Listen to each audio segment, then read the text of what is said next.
ایک ایسی وادی جو جنوں، پریوں، بھوتوں، دیو اور عجیب الخلقت مخلوق کے متعلق جانی جاتی ہے۔ ایسا پہاڑ جہاں ہمیشہ اندھیرا رہتا ہے، چاند سورج کی روشنی وہاں کبھی نہیں پہنچتی۔ وہ وادی جہاں آج تک کوئی شخص نہیں پہنچ سکا۔ کیا یہ وادی جنوں کا دیس ہے یا کسی اور دنیا میں جانے کا کوئی پر اسرار راستہ؟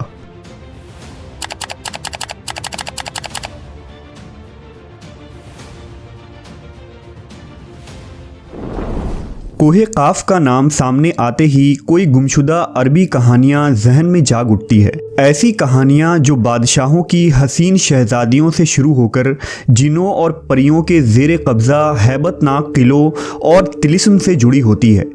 ایسی کہانیوں کا مرکز عام طور پر یہ ہوتا ہے کہ فلاں ملک کے طاقتور بادشاہ کی حسین اور نرم و نازک شہزادی کو فلاں جن یا دیو نے اغوا کیا اور کوہ قاف کے کسی وادی کے تاریک محل میں لے جا کر قید کر دیا۔ اس طرح کی کہانیاں ہندوستان، ایران اور عرب علاقوں کے افسانوی اور ادبی کتابوں میں اہم مقام رکھتی ہے۔ تحریری شکل میں موجود ہونے کے علاوہ یہ داستانیں سینہ بسینہ روایتوں کی شکل میں بھی منتقل ہوئی ہیں۔ جبل قاف یا کوہ قاف مشرقی وسطیٰ اور عربوں کے مشہور افسانوں میں ایک افسانوی پہاڑی سلسلے کا نام ہے۔ اسلامی روایتوں میں کوہ قاف کو جنوں کا وطن کہا جاتا ہے جسے خدا نے چمکتے زمرد سے بنایا ہے، جبکہ ایرانی روایتوں کے مطابق یہ علاقہ شمالی قفقاز کے علاقوں میں تھا، جس علاقے کو انسانوں کے کسی حکومت نے بھی آج تک قبضہ کرنے سے ناکام رہا، کیونکہ قدیم علم نے ان بلند پہاڑی علاقوں کو اسرار میں ڈھانپ رکھا تھا۔ کوہ قاف دراصل ایک طویل پہاڑی سلسلہ ہے۔ یہ زمین کا سب سے دور دراز مقام کہا جاتا ہے، جو داستانوں میں زرتشت کی زمین اور سیمرغ نامی پرندے کی وجہ سے مشہور ہے۔ کہتے ہیں کہ کوہ قاف سبز زمرد پر مشتمل ہے، جس کے عکس نے آسمان کو سبز رنگ عطا کیا ہے۔ کوہ قاف کو جنوں کا شہر بھی کہا جاتا ہے، جہاں زمانہ قدیم میں جنات کی نسلوں نے بہت ساری حکومتیں قائم کی تھی۔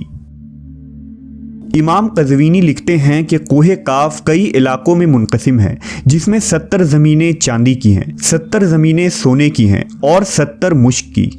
عربی کتابوں کے مطابق قاف پہاڑی سلسلوں میں سب سے اونچا تھا، جو اللہ کی طرف سے زمین کو سہارا دینے کے لیے بنایا گیا تھا، اور اس دنیا میں جتنے بھی پہاڑی سلسلے ہیں، تمام سلسلوں کی شاخیں زیر زمین کوہ قاف سے جڑا ہے۔ اس طرح کوہ قاف جو اس زمین کا سب سے بڑا پہاڑ ہے، تمام پہاڑی سلسلوں کا مرکز ہے۔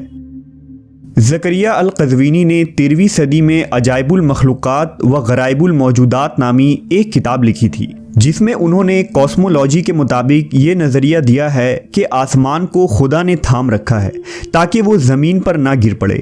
اس زمین کے چاروں طرف پہاڑوں کا ایک طویل سلسلہ ہے، جس میں کوہ قاف بھی شامل ہے، جو ان سلسلوں کو کھوٹی کی طرح اپنی جگہ پر رکھتا ہے۔ اسی طرح مشہور صوفی بزرگ جلال الدین رومی نے اپنی تحریروں میں کوہ قاف کا ذکر کچھ یوں کیا ہے کہ طاقتور بادشاہ سکندر ذوالقرنین نے آب حیات کی تلاش میں مشرق کا سفر کیا تھا۔ اس سفر کے دوران آپ کوہ قاف تک جا پہنچے تھے۔ جب آپ کوہ قاف پہنچے تو آپ نے دیکھا کہ وہاں فرشتہ اسرافیل قیامت کے دن سور پھونکنے کا انتظار کر رہے ہیں۔ کوہ قاف اور اس میں آباد مخلوقات کے متعلق ایک اور روایت بیان کی جاتی ہے کہ حضرت ابن عباس فرماتے ہیں کہ رسول اللہ صلی اللہ علیہ وسلم ہمارے پاس تشریف لائے جبکہ ہم مسجد نبوی میں حلقہ بنا کر بیٹھے ہوئے تھے۔ ہمیں آپ صلی اللہ علیہ وسلم نے فرمایا، کیا کر رہے ہو؟ ہم نے عرض کیا، ہم سورج کے متعلق غور کر رہے ہیں کہ وہ کیسے طلوع ہوتا ہے اور کیسے غروب ہوتا ہے۔ فرمایا، تم نے اچھا کیا، اس طرح سے مخلوق میں فکر کرو، خالق میں فکر نہ کرنا، کیونکہ اللہ جس کے لیے جو چاہتا ہے پیدا کرتا ہے۔ تم اس سے تعجب کرو کہ کوہ قاف سے آگے 7 سمندر ہیں، ہر سمندر 500 سال سفر کرنے کے برابر طویل ہے، اور اس کے آگے 7 زمینیں بھی ہیں جن کا نور ان کے باسیوں کے لیے چمکتا ہے۔ اس کوہ قاف کے آگے 70,000 مخلوقات ہیں جو اڑتی ہیں، ان کو پرندوں کی شکل میں پیدا کیا گیا ہے۔ یہ مخلوق اور ان کا بچہ پیدا ہوتے ہی ہوا میں اڑنے لگتے ہیں۔ یہ اپنی تسبیح کی ادائیگی میں ذرہ برابر وقفہ نہیں کرتے۔ ان کا کھانا بھی ہوا ہے، ان کا پینا بھی ہوا ہے، ان کا لباس بھی ہوا ہے، ان کے برتن بھی ہوا کے ہیں۔ وہ یہ نہیں جانتے کہ اللہ نے حضرت آدم کو پیدا کیا ہے، اور نہ ابلیس کو جانتے ہیں، اور نہ ہی ابلیس کی اولاد کو جانتے ہیں۔ اللہ نے کوہ کاف کو دنیا کے گرد تخلیق کیا ہے۔ یہ تمام دنیا اس پہاڑ کے درمیان میں ایسے موجود ہے جیسے ایک انگلی میں انگوٹھی۔ کوئی انسان وہاں پہنچ نہیں سکتا ہے، کیونکہ وہاں پہنچنے تک 4 مہینے اندھیرے سے گزرنا پڑے گا۔ یہ وہ پہاڑ ہے جہاں کوئی سورج نہیں، کوئی چاند نہیں۔ یہاں تک کہ یہ لوگ چاند و سورج کے بارے میں بھی نہیں جانتے کہ اللہ نے چاند اور سورج بھی تخلیق کی ہے۔ جو روشنی ان تک پہنچتی ہے وہ کاف پہاڑ کی روشنی ہے، اور وہاں موجود لوگ جڑی بوٹیاں کھاتے ہیں، اور ان کے بدن پر کوئی کپڑا نہیں ہوتا۔ صحابہ نے پوچھا، یا رسول اللہ، کیا وہ لوگ فرشتے ہیں؟ آپ نے ارشاد فرمایا، نہیں، وہ فرشتے نہیں، لیکن اللہ سے ان کی فرما برداری بالکل فرشتے کی طرح ہے۔ پھر آپ نے فرمایا کہ معراج کی رات ان کی ملاقات کوہ کاف کے لوگوں سے ہوئی تھی، اور وہاں کے لوگوں نے آپ صلی اللہ علیہ وسلم کی دعوت کو قبول کیا اور وہ مسلمان ہو گئے۔ صوفیہ کرام کے نزدیک دراصل کوہ کاف اس زمین میں موجود کوئی پہاڑ نہیں، بلکہ کوہ کاف سے مراد عالم مثال میں واقع وہ پہاڑی سلسلہ ہے جو بذریعہ کشف اولیاء کرام کے مشاہدے میں آتے ہیں، جیسا کہ خواجہ فرید الدین عطار جیسے صوفیہ نے اس تصور کا مشاہدہ کیا ہے۔ طریقت میں کوہ کاف کو شعور کا ایک دائرہ اور مرید کا حد سمجھا جاتا ہے، جسے پا کر بندہ فنا فی اللہ کے درجے تک پہنچ جاتا ہے۔ بہت سارے لوگوں کا یہ ماننا ہے کہ یہ لفظ کاف کسی چیز کی مرکز کو ظاہر کرتا ہے، اور یہ لفظ اتنا مقدس ہے کہ قرآن میں پوری ایک سورہ کا نام سورہ قاف ہے، جو اس کوہ کاف پہاڑ کی طرف اشارہ کرتا ہے۔ اس سورہ میں اللہ کی وحدانیت، موت اور زندگی کا نظریہ پیش کیا گیا ہے۔ کوہ کاف جغرافیائی اعتبار سے ہماری اس زمین میں کہاں موجود ہے، اس کے متعلق مختلف نظریات پائے جاتے ہیں۔ زیادہ تر مورخین کا اس بات پر اتفاق ہے کہ عربی داستانوں کی کوہ کاف دراصل موجودہ روس میں قفقاز یعنی ماؤنٹ کوککس نامی ایک پہاڑی سلسلہ ہے۔ یہ علاقہ یورپی روس میں بحر اسود اور بحر قزوین کے درمیانی حصہ ہے، جس میں آرمینیا، آذربائیجان، داغستان، روس اور چیچینیا جیسے ملک شامل ہیں۔ یہ علاقہ قدرتی حسن سے مالا مال ہے، جہاں جانوروں اور پرندوں کی بے شمار اقسام پائی جاتی ہیں۔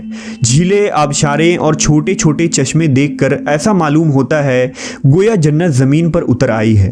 یہاں انسانی آبادی بہت ہی کم ہے۔ یہ پہاڑی سلسلہ ایشیا کو یورپ سے جدا کرتا ہے۔ اگر کوہ کاف کو خلائی سیٹلائٹ سے دیکھا جائے تو یہ علاقہ سفید پٹی جیسا نظر آتا ہے، جبکہ بعض محققین کا خیال ہے کہ کوہ کاف انٹارکٹیکا کے ان ویران اور برفیلے علاقے میں موجود ہے جو ہمیشہ بادلوں اور اندھیروں سے ڈھکا ہوتا ہے، جبکہ کچھ لوگ قدیم دور کے اٹلانٹس سٹی کو ہی کوہ کاف قرار دیتے ہیں، جو کسی بڑے عذاب کی وجہ سے تباہ ہو چکا ہے۔ جدید فزکس کی نئی دریافت یعنی ڈائمینشنز بھی کوہ کاف کو سمجھنے میں آسانی پیدا کر سکتی ہے۔ دراصل فزکس کی جدید تحقیق کے مطابق ہماری اس کائنات میں کل 11 ڈائمینشنز وجود رکھتے ہیں، جبکہ ہم انسان صرف 3 یا 4 ڈائمینشنز میں زندگی گزار رہے ہیں، کیونکہ ہم ٹائم اور اسپیس کے قید میں زندگی گزارتے ہیں۔ ان مزید 6 ڈائمینشنز میں کتنے ستارے، سیارے اور دنیا آباد ہیں، اس کا علم صرف اللہ تبارک و تعالیٰ کو ہی ہے۔ محققین کے مطابق ارواح کی دنیا، عالم برزخ اور جنت و جہنم انہی ڈائمینشنز میں موجود ہیں جن میں انسان موت کے بعد داخل ہوتا ہے۔ ممکن ہے کہ کوہ کاف بھی انہی 11 ڈائمینشنز میں سے کسی ایک ڈائمینشن میں موجود ہو، جہاں نسل انسانی کا قدم رکھنا ناممکن ہے۔